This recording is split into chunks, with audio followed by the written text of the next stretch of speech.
السلام علیکم ناظرین، میں محمد اسلم حسین سیاست کی عالمی خبروں میں آپ سب کا استقبال کرتا ہوں۔ زلزلہ زدہ ترکی میں نیشنل ڈیزاسٹر ریسپانس فورس کا مشن آپریشن دوست جذباتی، پیشہ ورانہ اور ذاتی چیلنجوں سے بھرا ہوا تھا۔ ایک پیرامیڈک کو اس مشن کے لیے اپنے 18 ماہ کے جڑواں بچوں کو پیچھے چھوڑنا پڑا۔ اس مہم کے لیے اہلکاروں کو راتوں رات 140 سے زیادہ پاسپورٹ تیار کرنے کے لیے سینکڑوں کاغذات پر کارروائی کرنی پڑی۔ ساتھ ہی امدادی کارکن 10 دن تک نہائے بغیر اس مشکل مشن سے واپس آنے کے بعد بھی آفت زدہ اہلکاروں کا یہ کہنا تھا کہ کاش ہم مزید جانیں بچا سکتے۔ ان اہلکاروں نے ترکی میں امدادی کارروائیوں کے دوران متاثرین اور ان کے اہل خانہ کی طرف سے خوب داد وصول کی۔ ایسے ہی ایک ترک شہری احمد، جو اپنی بیوی اور 3 بچوں کی موت کا غم منا رہے تھے، انہوں نے ڈپٹی کمانڈنٹ دیپک کو سبزی خور کھانا دلانے میں مدد کی۔ بحرین نے صدی کی آفت قرار دیے گئے قاہرہ امن مراش میں زلزلے سے متاثرہ افراد کے لیے امدادی سامان پر مبنی ایک فوجی طیارہ ترکیہ بھیجا ہے۔ ملک کی سرکاری ایجنسی BNA کی خبر میں کہا گیا ہے کہ 55 ٹن امدادی سامان لے کر مملکت بحرین کی فضائیہ سے تعلق رکھنے والا فوجی طیارہ ترکی کے لیے خیموں کے ساتھ ساتھ خوراک اور طبی سامان بھی لے کر جا رہا ہے۔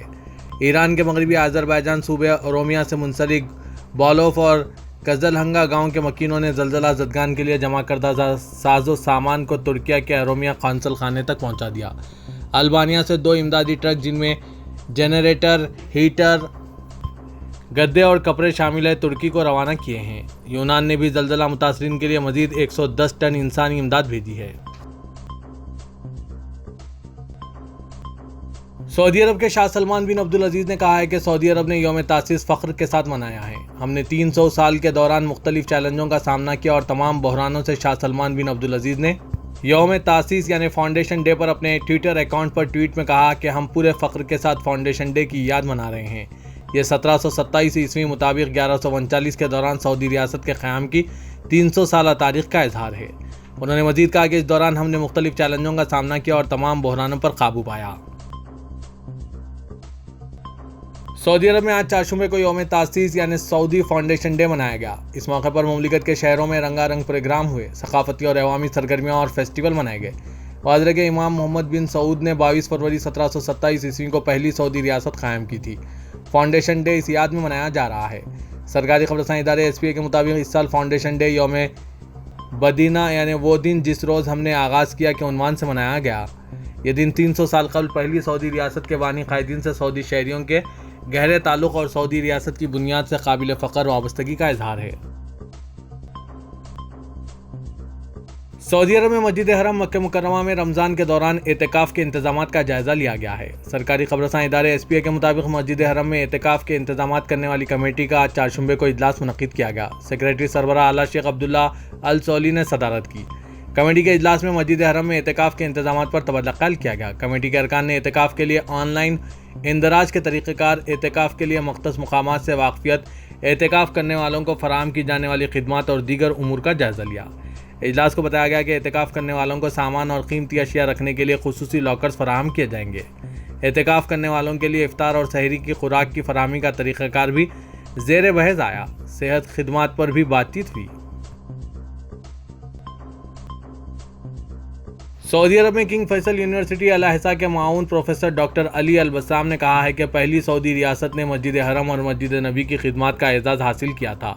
غلاف کعبہ کی تیاری میں بھی غیر معمولی دلچسپی دکھائی تھی۔ سعودی خبررساں ادارے SPA کے مطابق ڈاکٹر البسام نے کہا کہ حج موسم کے دوران غلاف کعبہ ہر اسلامی دور میں توجہ کا محور بنا رہا۔ مختلف رنگ و شکل میں غلاف کعبہ بنائے گئے۔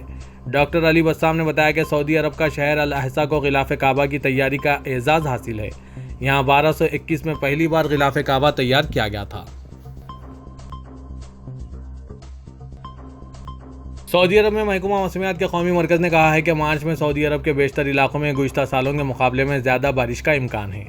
عاجل ویب اور عکاس اخبار کے مطابق قومی مرکز نے ٹویٹر پر بیان میں کہا کہ ریاض، مکہ مکرمہ، حائل، الجوف، الباحہ، عسیر، جیزان اور دیگر مقامات پر مارچ کے دوران معمول سے زیادہ بارش متوقع ہے۔ متحدہ عرب امارات کے صدر شیخ محمد بن زاید ال نہیان اور شیخ محمد بن راشد ال مکتوم نائب صدر و وزیر اعظم اور دبئی کے حکمران نے حرمین شریفین کے متولی سعودی فرمانروا شاہ سلمان بن عبدالعزیز آل سعود کو مبارکباد کے پیغامات بھیجے ہیں۔ عرب مملکت کے یوم تاسیس پر انہیں مبارکباد پیش کی گئی۔ شیخ محمد بن زاید اور شیخ محمد بن راشد ال مکتوم نے بھی اس موقع پر سعودی ولی عہد اور وزیر اعظم شہزادہ محمد بن سلمان بن عبدالعزیز کو بھی مبارکباد کے پیغام ارسال کیے۔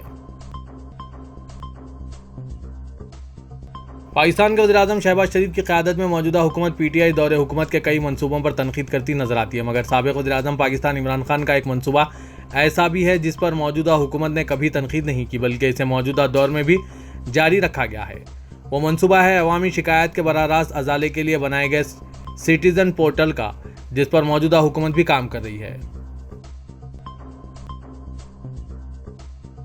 روس کے صدر پوٹن نے چین کے تجربہ کار سفارتکار اور چین کمیونسٹ پارٹی کی مرکزی خارجہ تعلقات کے کمیٹی کے ڈائریکٹر وانگ یی کے ساتھ ملاقات کی۔ مذاکرات ماسکو کے صدارتی پیلس کرملن میں طے پائے۔ مذاکرات سے قبل میڈیا کے لیے جاری کردہ بیان میں پوٹن نے کہا کہ روس اور چین کے باہمی تعلقات مستحکم شکل میں جاری ہیں اور تمام شعبوں میں فروغ پا رہے ہیں۔ انہوں نے کہا کہ روس اور چین کے باہمی تعلقات گزشتہ سالوں میں طے کردہ شکل میں جاری ہے۔